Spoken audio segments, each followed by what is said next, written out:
What's going on, Buff Nation? Welcome back to another video. Since when I last saw you, some other things have happened. Another commit has happened, but also some news into recruiting world, NIL collective world. Some things have came out. Some things are moving in the right direction. And I figured I'd inform you about it. We talk about it a little bit. Maybe there's some questions on what all of this means.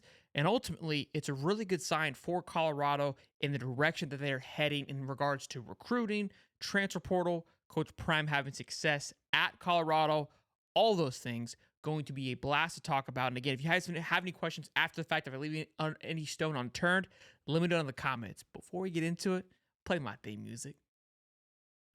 I flush my kids down in the club. Ladies and gentlemen, welcome back to another episode. Like we said, it's our first order of business. We're going to be discussing what seems to be or appears to be the new collective called the 5430 Collective. And I'll explain what it means and how it differs from Bus for Life. We'll also play a clip from an interview with the founder and CEO of the 5430 and kind of like what it entails. And then again, I listened to all the interview and what their goals and expectations are. So I'll break it down for you. And then again, give you my thoughts and opinion about it. And then of course, Goldberg's son, Gage Goldberg, preferred walk-on linebacker. We're going to take a look at some of his film. I know he's a preferred walk-on, so it doesn't take a scholarship position, but this is an exciting pickup. This young man's got some dog in him, okay? I love what I was able to see from Mr. Goldberg there. But again, it's going to be some great stuff. So, first order of business, the 530. What is it? What's happening here? It is a new collective, okay? And it's important to have these collectives to pay the players. I know. I'm going to be straight up with this. I'm not going to beat around the bush. It is essentially pay to play, but you have to figure out how to navigate around this. You can't just go, hey, here's what it is. So how this is processing out is the collectives, right, are forming together. They're getting donors. They're getting past, alumni to throw money at this, to donate to this organization, i.e. the 540-30 organization. And then what they're doing is they're signing up the players. Basically, they're acting as an agency. So once these kids become part of the school, once they sign with Colorado, they then are attached to the 5430. So let's just kind of lay this out as simple as possible. Each player essentially has a salary. And so the 5430 is responsible for paying that salary. Now, in return, to make it legal, to make it an NIL incentive, to where it fits all the parameters is, and again, it's stated in the interview, which I'll play here in just a moment, is the kids will have to sign autographs. They'll have to take photos, post on their social media, go do other events. And this isn't anything normal. This isn't like something new. All schools are doing this. Some are abusing it more than others, but this is, again, the way that they're finding loopholes. Is it what NIL was intended for exactly? No, but it's a loophole, and this is how they're finding it. Now, if you're probably asking yourself, well, how important is this, to have a very successful NIL? I'm going to show you a list here in just a moment, but take a listen to the interview about from the founders and executives from 5430 and their thoughts and what they're hoping to achieve. Take a listen. Is social media, the kids on the student athletes on the football team that we financially support.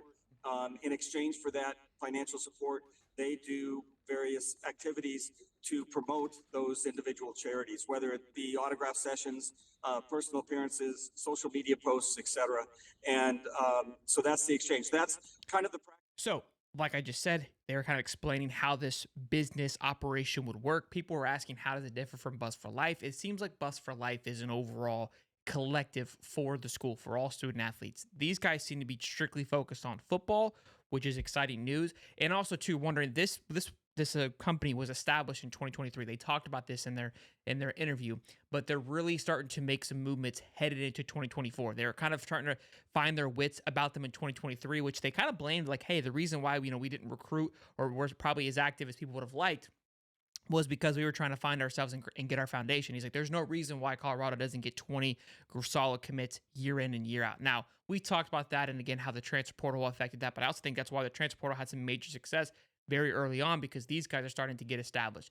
They also talked about in the interview that more money is coming in. We're starting to operate like a bigger business because we are getting more donations. We are starting to tap into our old alum, and money is starting to flow in tremendously. And a lot of it has to do with the success that Coach Prime had in year one, and just the sense of creating this massive atmosphere for Colorado. Now, what I do want to show you here is I've got a list, and these are the list of top tier collectives, okay? And the reason why I want to show you this is look at the school with the top collective and look how they've recruited.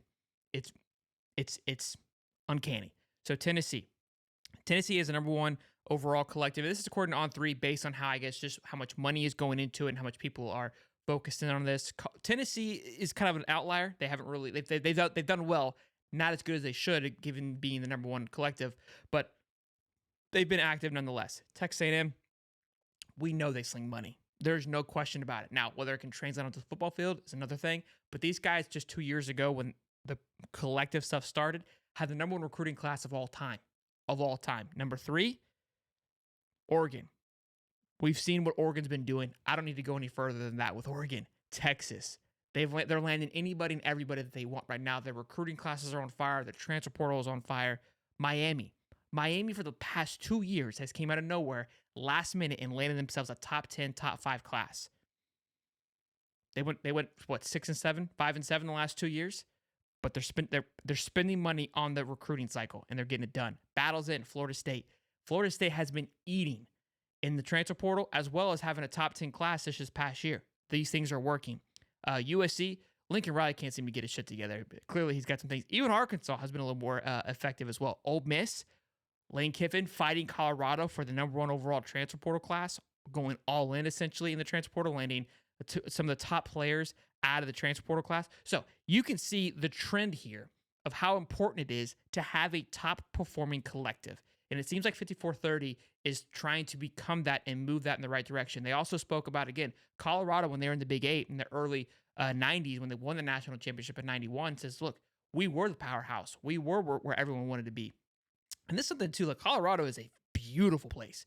When you look at the standards and how it all set up, Colorado is gorgeous. And outside of it being extremely cold, part of the year, it's actually a really cool place to play. And looking into it, man, I'm surprised they don't land more, but it just hasn't had the eyeballs on it. Now the Coach Prime's there, the eyeballs are there. Now they just need the backing to support it. Because again, you're going to have to pay these players. There's no which way around it. That's just a matter of fact. So if you guys have any questions, I may have left a few things out. Let me know down in the comment section. We could talk about it in another video. But ultimately, this is incredible news of things moving in the right direction. May feel like it's a little bit behind.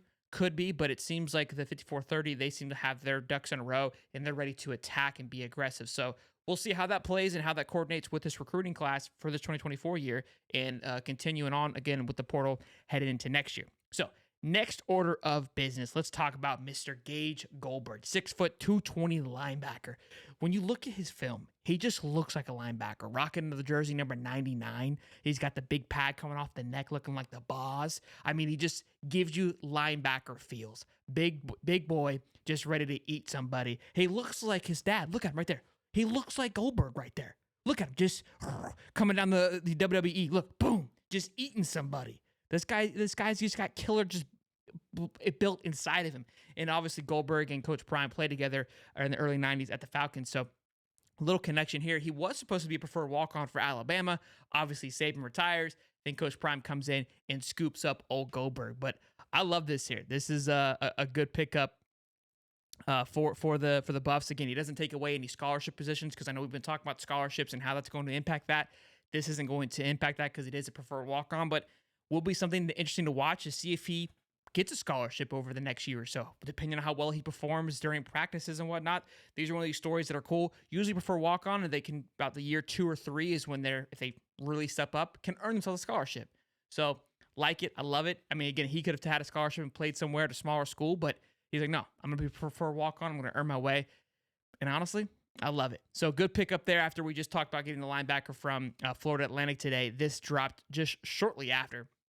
So I was just a little bit behind the 8 ball. But all in all, good things, good news. Things are heading in the right direction with these commits. And then again, I think this collective is bigger than what people may be able to realize. And that's why I wanted to do some digging, gather it up. Again, this is the world where this is the way that college football is headed. If you don't have a collective that is functioning properly and doing those things, so the school doesn't have to be associated, involved with it, it is the way to go. And again, it's pay to play. Like everybody's talking about it so blatantly now because it's the loophole. Until the NCAA steps in and goes, hey, okay, you had to cut this.